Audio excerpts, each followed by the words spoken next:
গেল এক দশকে বাংলাদেশে মা ও শিশু স্বাস্থ্যের অনেক উন্নতি হয়েছে।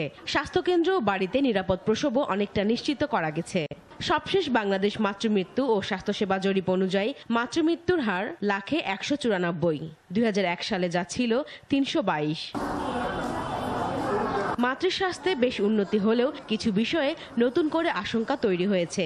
বিশ্ব স্বাস্থ্য সংস্থা বলছে 10 থেকে 15% প্রসবের ক্ষেত্রে অস্ত্রোপচার মাতৃস্বাস্থ্যের জন্য স্বাভাবিক, অথচ বর্তমানে বাংলাদেশে অস্ত্রোপচারের হার সরকারিভাবে 23%, বেসরকারি হিসেবে প্রায় 55%। Bangladesh demographic and health survey BDHS এর 2014 এর তথ্য অনুযায়ী মোট 37% মা শিশু প্রসব করে স্বাস্থ্যসেবা কেন্দ্রে। এর 10 জনের মধ্যে 6 জনই জন্ম নেয় সিজারিয়ান অপারেশনের মাধ্যমে, আর বেসরকারি হাসপাতালে এই হার 80%। 6 লাখ শিশু অস্ত্রোপচারের মাধ্যমে জন্ম নিচ্ছে।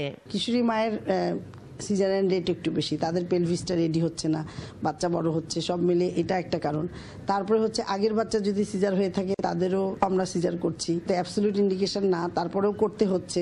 রোগীরাও এসেই একটু পেইন হওয়ার সাথে সাথে তারাও চিৎকার করতে শুরু করে। 80-90% ডেলিভারি হতো, নর্মাল ডেলিভারি হয়তো 10% সিজার হতো, এখন 80% হয়ে গেছে, হতো সিজারিয়ান 10% হতো নর্মাল ডেলিভারি হচ্ছে। আমার মনে হয় সেই দিক থেকে আমাদের কিছু ফেলিউর হতে হয়ে গেছে, যে আমরা ভালো করে কাউন্সেলিং করাই নাই যে পেশেন্টদেরকে, যে আসলে সিজারের যে পরবর্তী কমপ্লিকেশনগুলো কি হতে পারে। বিশেষজ্ঞরা বলছেন অর্থনৈতিকভাবে উন্নত হওয়া সত্ত্বেও পশ্চিমের দেশগুলোতে অস্ত্রোপচারের সংখ্যা কম, অথচ বাংলাদেশের মতো উন্নয়নশীল দেশে তা আকাশচুম্বী। অনেক ক্ষেত্রে মাদেরকে বলা হয় যে তোমার যদি কোনো কমপ্লিকেশন হয় তো ডাক্তার থাকবে না অমুক দিন, বা ডাক্তারের পার্টিকুলার টাইমে আসবে।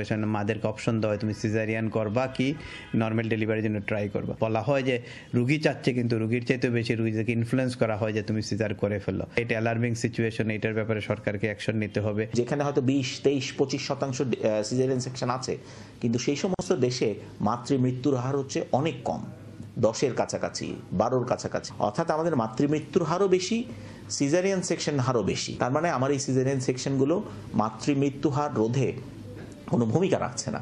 তার মানে এই সিজারিয়ান সেকশনগুলো সম্ভবত অপ্রয়োজনীয় সিজারিয়ান সেকশন।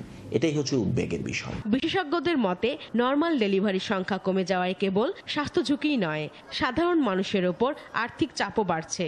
মায়েদেরকে বোঝানোর চেষ্টা করি, তাদের মধ্যে সচেতনতা বাড়ানোর চেষ্টা করি যে আপনারা হাসপাতালে যাবেন, হাসপাতালে গেলে ডেলিভারি করবেন, মৃত্যু ঝুঁকি, জীবনের ঝুঁকি কমে যাবে।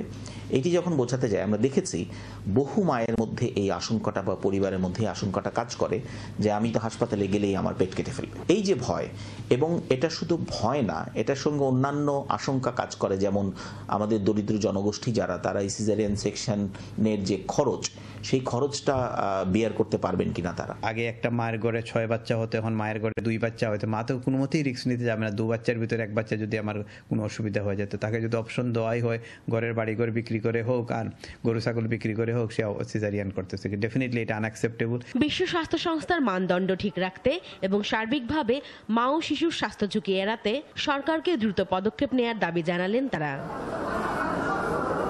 আতিকা রহমান, RTV, ঢাকা।